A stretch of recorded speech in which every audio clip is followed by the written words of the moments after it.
Today you're going to learn the 5 best foods for lucid dreaming. So often when people are learning how to lucid dream, they focus entirely on techniques and psychological principles. But we've got one of these, an organic fleshy meat sack, otherwise known as a body, of which the brain is a part.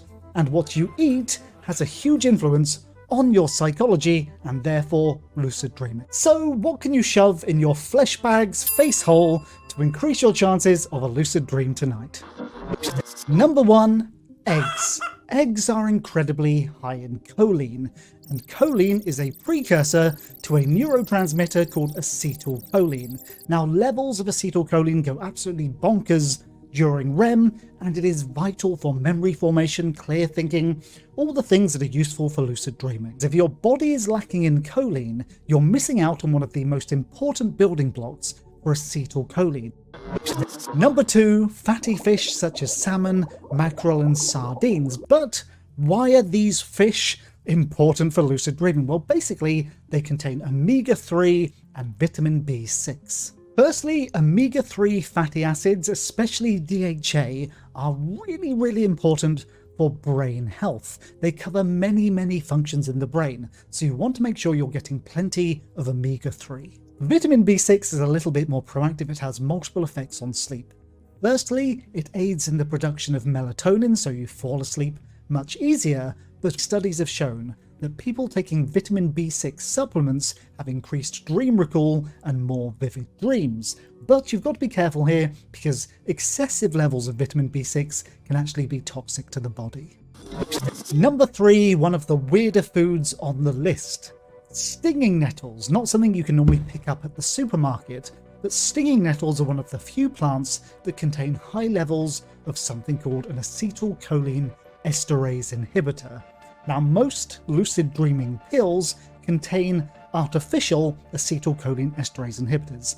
This particular chemical breaks down the chemical that breaks down acetylcholine, increasing, hopefully, your overall levels of acetylcholine during dreaming. So similar to the benefits of eggs, but from a slightly different direction. Nettles are also packed with protein, minerals, and vitamins, making them really good for overall health. But there is a catch. Eating wild nettles is a little bit risky, and if you pop them straight in your face hole, you're going to end up stung all over the place. It's going to be a regrettable decision. But you can buy nettle tea bags in most health food stores. Number 4, ginger. So if you don't want to look like a dog that's been gnawing on a wasp nest and want an alternative to stinging nettles, ginger is also high in acetylcholine esterase inhibitors, so it breaks down the thing that breaks down acetylcholine in the brain, and obviously we want high levels of acetylcholine to aid with lucid dreaming. It's also much easier to get hold of, tastes much nicer, and generally is just a bit of a better option. I recommend getting root ginger, grating it up and adding it to a pot of honey. This way you can just spoon out the ginger and honey mix into some hot water, and you've got an instant, effective, fresh ginger tea.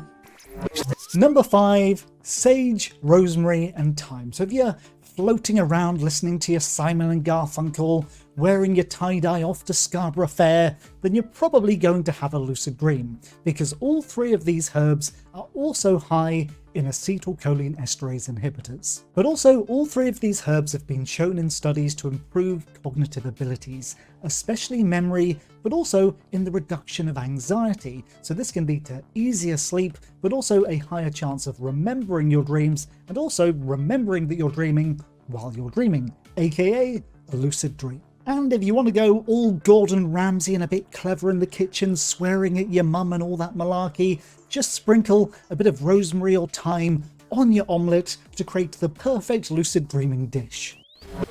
Number B, bonus tip.